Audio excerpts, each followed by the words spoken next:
Hello dear students, स्वागत है आपका आज के इस सेशन में। हमने लास्ट लेक्चर में रिलेटिव वेलोसिटी से, रिलेटिव एक्सेलरेशन से एंड रिलेटिव मोशन से रिलेटेड न्यूमेरिकल सोल्व किया था। आज हम पढ़ेंगे बच्चों मोशन अंडर ग्रेविटी। तो लिखिए topic motion under gravity.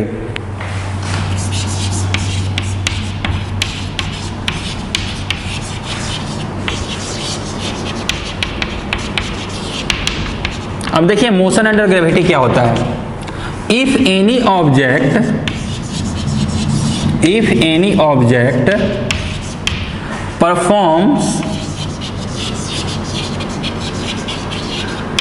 its motion under influence of Earth's gravitational attraction,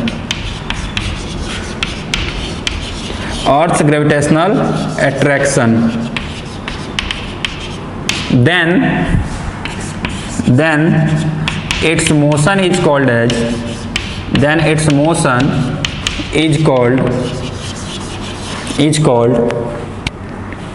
motion under gravity. Motion under gravity. Then its motion is called motion under gravity. Okay बच्चों, पहले ये सब कोई नोट करें। Statement क्या है? अगर कोई भी ऑब्जेक्ट अपना मोशन अर्थ के अट्रैक्शन के अंदर परफॉर्म करता है तो उस ऑब्जेक्ट के मोशन को हम क्या बोलते हैं? उस ऑब्जेक्ट के मोशन को बच्चों हम बोलते हैं मोशन अंडर ग्रेविटी। जैसे मान लो ये चौक है, इसको हमने यहाँ ड्रॉप किया तो चौक कहाँ गया? नीचे गया। अब नीचे क्यों गया? कोई ना कोई तो उसको नीचे खींच रहा है। तो कौन खींच रहा है? अर्थ खींच रही है। जितना भी ऑब्जेक्ट को हम रिलीज करते हैं सब का सब नीचे जाता है। इसका मतलब उन सभी ऑब्जेक्ट पे कोई ना कोई फोर्स लग रहा है, और वो फोर्स कौन लगा रहा है? अर्थ लगा रहा है। Means earth is attracting everything towards itself. और जब हम मोशन स्टडी करते हैं अर्थ के अट्रैक्शन के अंदर, तो उस मोशन को बच्चों क्या बोलते हैं? मोशन अंडर ग्रेविटी बोलते हैं। अब एक बात यहां पे ध्यान रखना, इन मोशन अंडर ग्रेविटी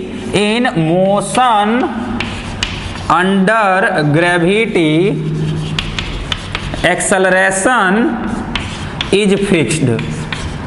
एक्सेलरेशन का वैल्यू क्या है? फिक्स्ड है। और इसका वैल्यू क्या होता है? ए। इसको हम जी से डिनोट करते हैं। जी मतलब acceleration due to gravity, acceleration due to gravity, and इसका वैल्यू होता है बच्चों 9.81 मीटर पर सेकेंड स्क्वायर। इसको हम 10 मीटर पर सेकेंड स्क्वायर भी लेते हैं। And in terms of feet इसका वैल्यू होता है 32 फीट पर सेकेंड स्क्वायर। 32 फीट, एफटी मतलब फीट पर सेकेंड स्क्वायर। इसको pi square metre per second square भी लिया जाता है। बहुत सारे क्वेश्चंस आपको ऐसे मिलेंगे, बहुत सारे एमसीक्यू आपको ऐसे मिलेंगे जहां पे आपकी जी का वैल्यू को क्या लेना पड़ेगा? पाई स्क्वायर लेना पड़ेगा। तो क्वेश्चन बहुत ही आसानी से बन जाते हैं। ठीक है ना बच्चों?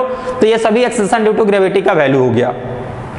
अब अगर इन सभी वैल्यूज को हम ध्यान से देखें तो ये सभी वैल्यूज क्या है? कांस्टेंट है। इसका वैल्यू चेंज नहीं हो रहा है। मतलब मोशन अंडर ग्रेविटी कैसा मोशन है? तो it is a uniformly accelerated motion. कैसा है मोशन है? Uniformly accelerated motion. मतलब ये एक ऐसा मोशन है जिसके अंदर एक्सेलरेशन क्या है? कांस्टेंट है। तो नेक्स्ट पॉइंट बच्चों लिखेंगे कि next point is motion under gravity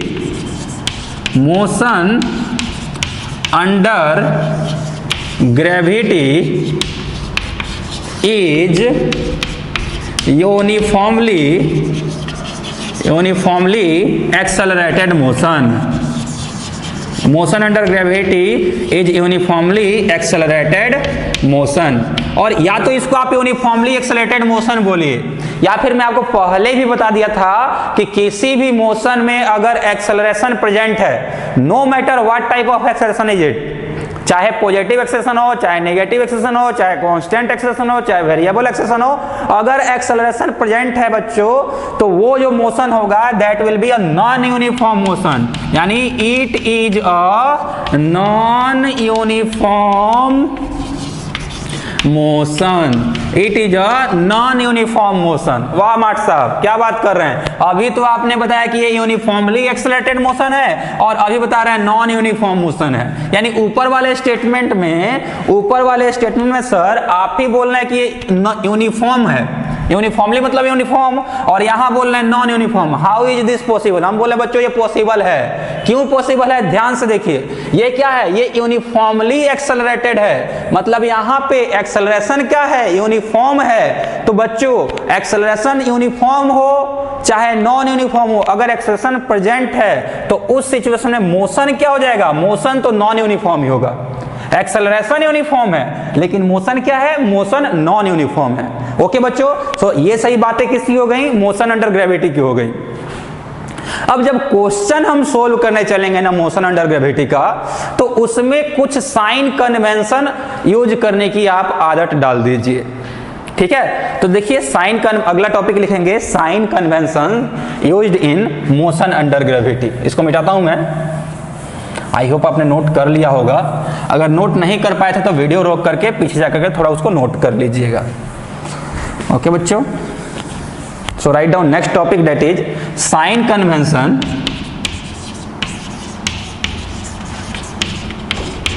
used in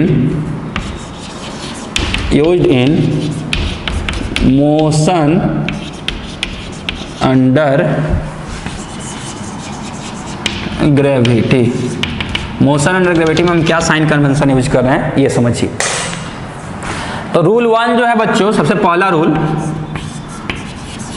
1 ये बोलता है take that point as origin, take that point as origin from where motion of body is starting. यानी जहां से बच्चों मोशन किसी बॉडी का स्टार्ट हो रहा है उस पॉइंट को क्या लेना है, ओरिजिन लेना है। रूल 2 क्या बोलता है, rule 2 above origin direction is taken as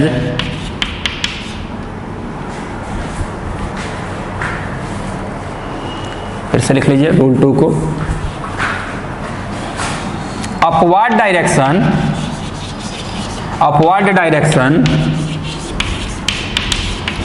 is taken as positive, upward direction is taken as positive and downward direction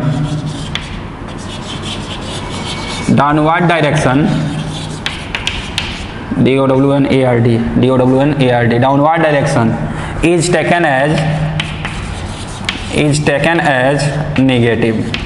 बहुत सिंपल सा, बस ये 2 रूल है, इन दोनों रूल को फॉलो करेंगे अपना सारा क्वेश्चन बहुत ही आसानी से बनेगा। Without help of sine convention भी बच्चों हम क्वेश्चन सारा सॉल्व कर सकते हैं और बिल्कुल वैसे ही सॉल्व करेंगे जैसे इसके पहले क्वेश्चन सॉल्व करते आ रहे थे, लेकिन दैट विल बी टू लेंदी, बहुत ज़्यादा लेंदी हो जाएगा, आपका टाइम कंज्यूम करेगा, मतलब कुछ बनता नहीं है। अपने को जल्दी किसी भी क्वेश्चन को शॉर्ट टाइम में सॉल्व करना है तो साइन कन्वेंशन का हम यूज करेंगे। ठीक है बच्चों, तो पहला रूल क्या है, उस पॉइंट को ओरिजिन ले लीजिए जहां से मोशन स्टार्ट हो रहा है, उस पॉइंट को ओरिजिन ले लीजिए जहां से मोशन स्टार्ट हो रहा है, और अपवर्ड डायरेक्शन को पॉजिटिव लेना है एंड डाउनवर्ड डायरेक्शन को नेगेटिव लेना है। ये रूल 2 है, बस ये 2 रूल यूज अपने करना है। ठीक है बच्चों, अब चलिए समझते हैं इन दोनों रूल का यूज हम कैसे करेंगे। जैसे मान लो कि एक बिल्डिंग है, जैसे ये मान लो कोई घर है, कोई बिल्डिंग है, इसके छत पर से हमने क्या किया, कुछ ड्रॉप किया, हमने एक ऑब्जेक्ट को उसके छत पर से क्या किया, ड्रॉप किया। अब ड्रॉप करेंगे तो और आराम से कहां, नीचे की तरफ आएगा। तो ड्रॉप किए हैं बच्चों, तो यहां पे इनिशियल वेलोसिटी जो होगा, इनिशियल वेलोसिटी वो क्या होगा, वो 0 होगा, इनिशियल वेलोसिटी 0 होगा। नोट देके एक बहुत ही इंपॉर्टेंट पॉइंट लिखिए, ये आपको बहुत जगह काम आएगा। नोट देके पहले एक पॉइंट लिख लीजिए, फिर इसको मैं समझाता हूं कि इन केस ऑफ ड्रॉपिंग,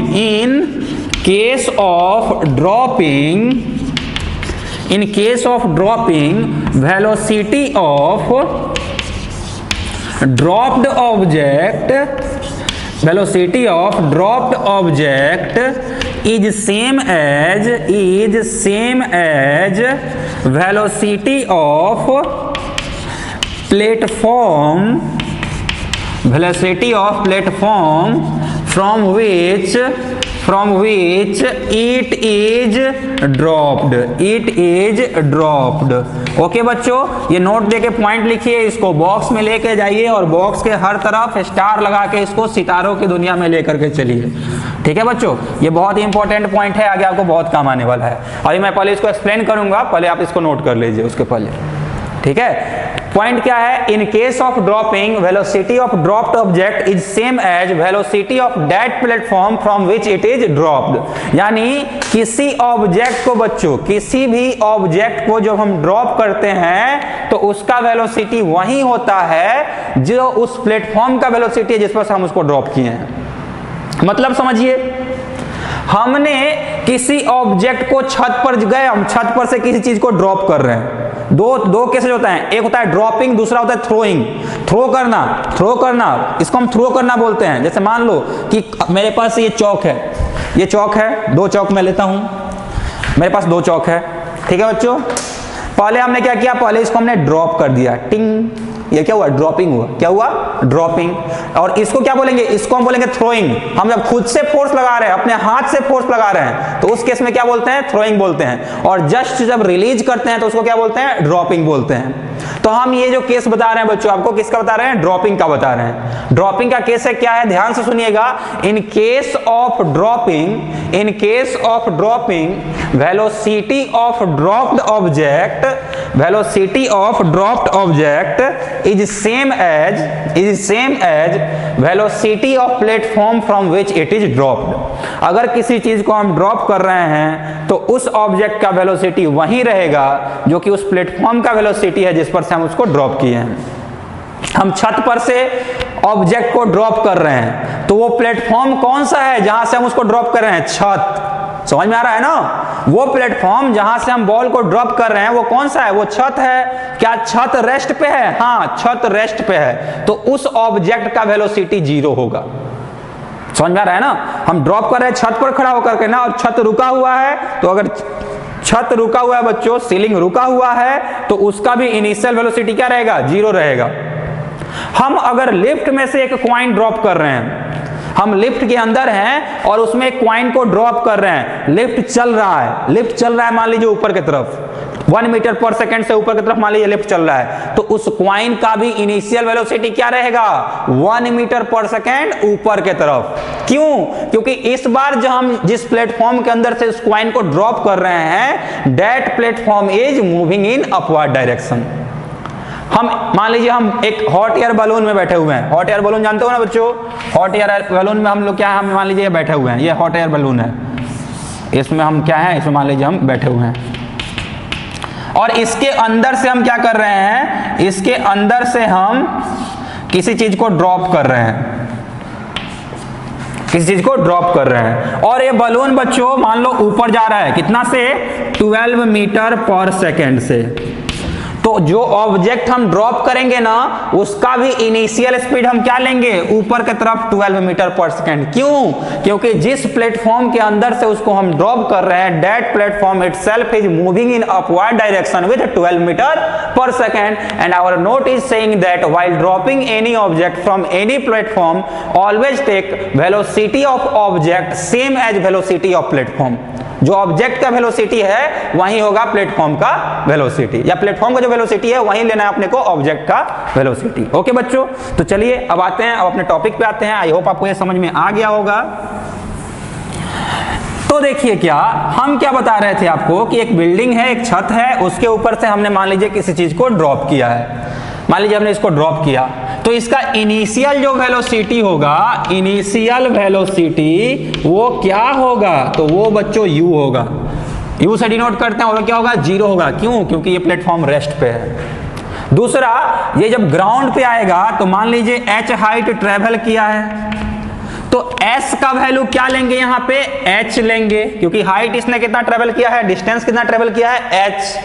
और दूसरी important point is that rule 1 says that take that point as origin from where motion is starting. इसको अपने को ओरिजिन लेना है। और रूल 2 क्या बोल रहा है कि अपवर्ड डायरेक्शन को पॉजिटिव लेना है, डाउनवर्ड डायरेक्शन को नेगेटिव लेना है। तो ये बताइए, ये जो डिस्टेंस हमने कवर किया है, हमारे ऑब्जेक्ट ने, हमारे बॉल ने, हमारे कॉइन ने जो भी ये डिस्टेंस कवर किया है, ये डिस्टेंस कहाँ है? नीचे की तरफ है, और नीचे की तरफ है तो ये क्या होगा? नेगेटिव होगा। तो एस तुम क्या रहोगे? तो तुम नेगेटिव रहोगे। ओके बच्चों, क्लियर है। तीसरी important point to be noted here is that कि इस वाले ऑब्जेक्ट का जो एक्सेलरेशन होगा वो नीचे के तरफ रहेगा, उसका वैल्यू g रहेगा। तो देखो, मोशन अंडर ग्रेविटी में एक्सेलरेशन हमेशा नीचे की तरफ होगा, हमेशा टुवर्ड्स अर्थ होगा। तो एक्सेलरेशन नीचे की तरफ लग रहा है। अब देखिए क्या बच्चों, एक्सेलरेशन नीचे लग रहा है तो नीचे वाला डायरेक्शन क्या है? तो नीचे वाला डायरेक्शन नेगेटिव है। तो यहाँ पे a का वैल्यू बच्चों क्या लेंगे? -g। क्यों? क्योंकि नीचे है। एक और पॉइंट आप हमेशा याद रखिएगा, क्या? नोट इन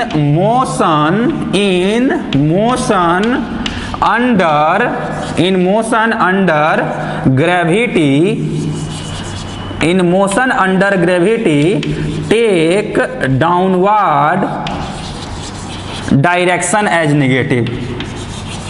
take downward direction as negative. नीचे की तरफ के डायरेक्शन को क्या लेना? अपने को नेगेटिव लेना है। डाउनवर्ड डायरेक्शन तो नेगेटिव ले ही रहे हैं। अगला पॉइंट, इसमें कुछ और लिखना था मुझे। In motion under gravity always take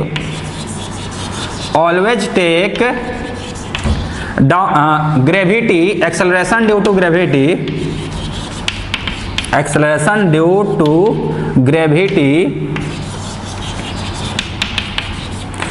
as negative. मतलब एक्सेलरेशन ड्यू टू ग्रेविटी का वैल्यू हमेशा क्या लेना बच्चों? अपने को नेगेटिव लेना है। नेगेटिव का मतलब क्योंकि हमेशा वो नीचे ही लग रहा है ना, अब हमेशा नीचे लग रहा है तो हमेशा क्या लेंगे? नेगेटिव लेंगे। ठीक है बच्चों, आई होप आपको अच्छे से क्लियर हो गया होगा। साइन कन्वेंशन एक और एग्जांपल से समझते हैं। एक और सेकंड एग्जांपल चलिए लेते हैं।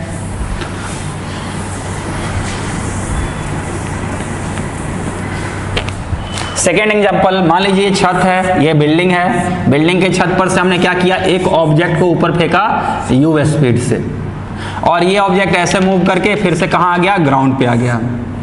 तो इस सिचुएशन में u का वैल्यू क्या होगा? +u क्यों लेंगे? इनिशियल वेलोसिटी +u क्यों लेंगे? क्योंकि ऊपर का डायरेक्शन है, ऊपर का डायरेक्शन क्या होता है? पॉजिटिव होता है। s की बात करेंगे बच्चों यहाँ पे, तो s यहाँ से थ्रो किए थे, यहाँ पे आया है, तो फाइनली इसका डिस्प्लेसमेंट क्या है? नीचे की तरफ है। कितना है? h है। तो नीचे की तरफ जो h डिस्प्लेसमेंट आ रहा है, इसको हम क्या बोलेंगे? -h। एक्सेलरेशन की बात करेंगे, कितना होगा? -g। ठीक है, एक्सेलरेशन तो हमेशा नीचे ही लग रहा है, तो उसका वैल्यू हमेशा क्या लेना है? -g लेना है। ठीक है बच्चों, तो जल्दी से इसको भी नोट कर लीजिए। ये एग्जाम्पल था, साइन कन्वेंशन कैसे अपने को यूज करना है उसका एग्जाम्पल था ये। अब बच्चों क्या करेंगे? अपने नेक्स्ट लेक्चर में मैं आपको सिखाऊंगा इसमें न्यूमेरिकल सोल्व करना। चलिए पहले आज भी एक न्यूमेरिकल इस पे करते हैं। जल्दी से पहले इसको नोट कर लीजिए, फिर इस पे एक और न्यूमेरिकल आपको कराता हूं मैं।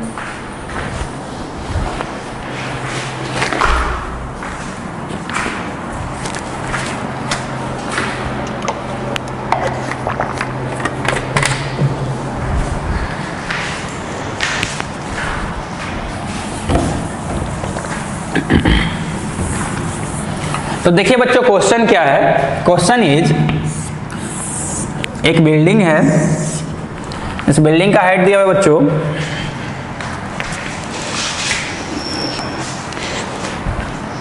45 metre. Height of this building is 45 metre.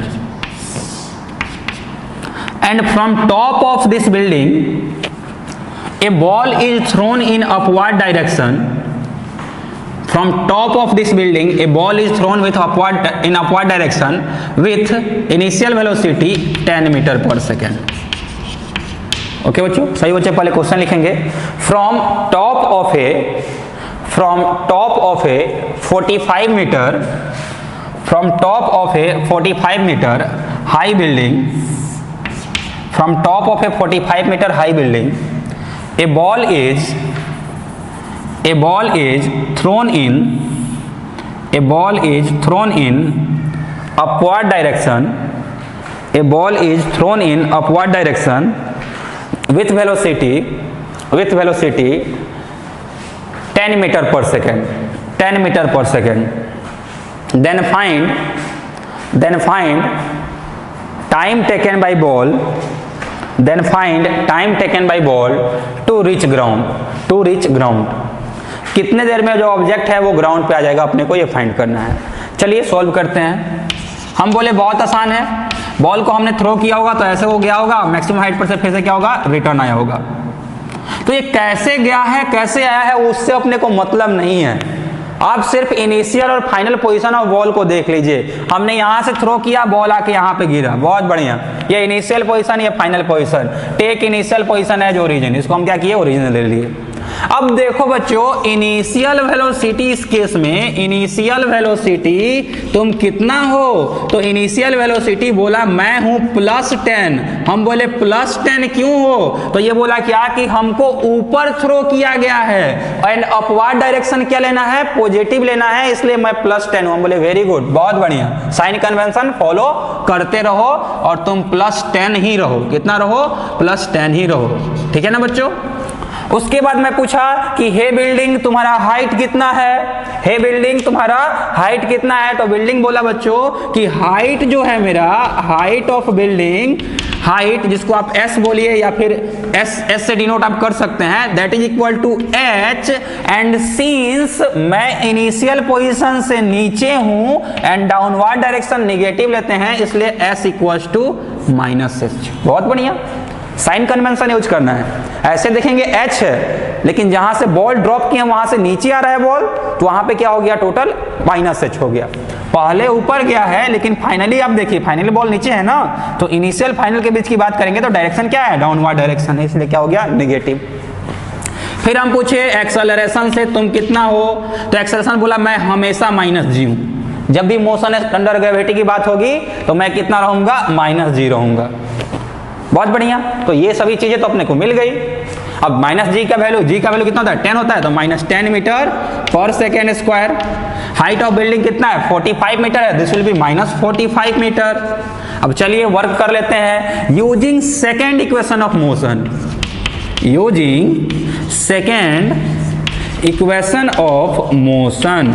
Motion का बच्चों अगर हम लोग सेकेंड इक्वेशन यूज करेंगे तो सेकेंड इक्वेशन क्या बोलता है, बोलता है s is equal to ut plus 1/2 at²। चलिए आइए यहाँ पे वैल्यूज को रख देते हैं। s तुम कितना हो, तो s बोला मैं हूँ -45, बहुत बढ़िया। u तुम कितना हो, u बोला मैं हूँ 10 +10, बहुत बढ़िया। t तो फाइंड ही करना है, प्लस 1/2। a तुम कितना हो, a बोला मैं -10 हूँ, वेरी गुड, यहाँ पे आ जाओ। तो देखो बच्चों अभी कितना हो जा रहा है, this implies -45 equals to 10t -5t²। चलो तुम सभी में से 5 कॉमन ले लेते हैं, या तुम सभी को 5 से डिवाइड कर देते हैं। 5 9 45, ये हो गया -9, 5 दूनी 10, 2t माइनस 5 1 5, कितना हो गया, t²।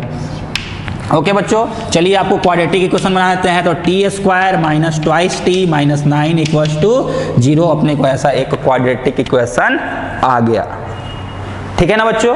अब क्वाड्रेटिक इक्वेशन जो ऐसा आ गया है, इसका रूट फाइंड करना होगा, और वही रूट किसके इक्वल होगा, टाइम के इक्वल होगा। तो चलिए रूट ऑफ क्वाड्रेटिक इक्वेशन क्या होता है, तो बच्चों रूट ऑफ क्वाड्रेटिक इक्वेशन जो होता है उसको हम फाइंड करते हैं -b plus minus √b² -4ac/2a, ठीक है ना।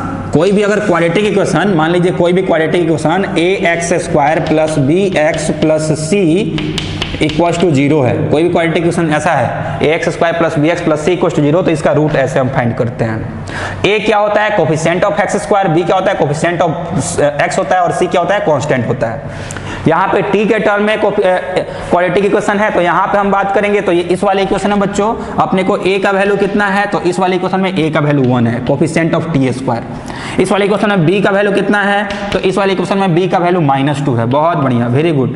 यहाँ पे x का कोफिशिएंट था b, यहाँ पे t का कोफिशिएंट है। इस वाले इक्वेशन में c का वैल्यू कितना है, तो c का वैल्यू -9 है।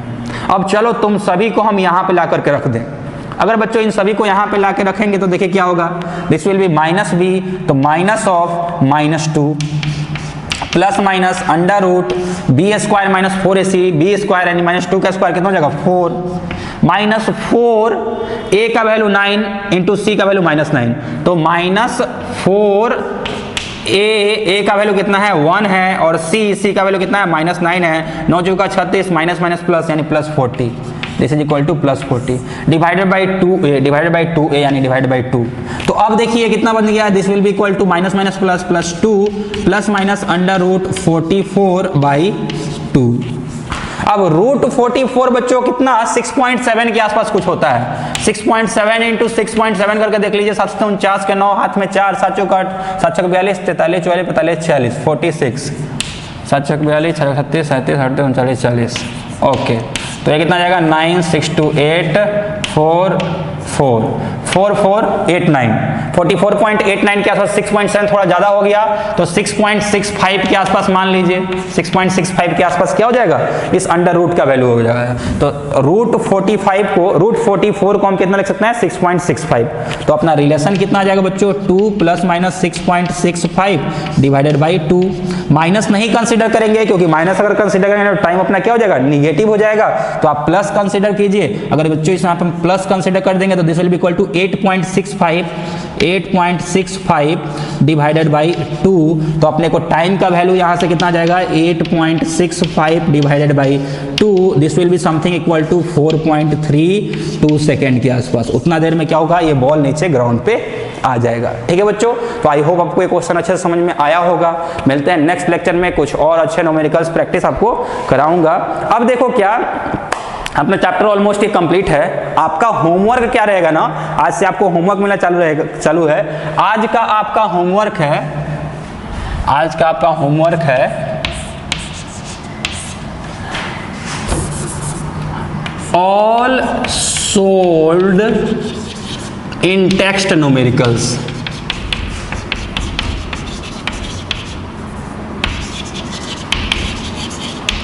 यानी किताब के अंदर जितना भी सोल्व्ड न्यूमेरिकल है ना उसको आपको प्रैक्टिस करना है। अगले लेक्चर में हम यही डिस्कस करेंगे, एक एक करके हर एक पहले सोल्व्ड न्यूमेरिकल को डिस्कस कर लेंगे, उसके बाद एक्सरसाइज लास्ट वाला जो अनसोल्व्ड न्यूमेरिकल है उसको डिस्कस कर लेंगे। ओके बच्चों, ठीक है, thank you very much for joining today. मिलते हैं अब नेक्स्ट लेक्चर में।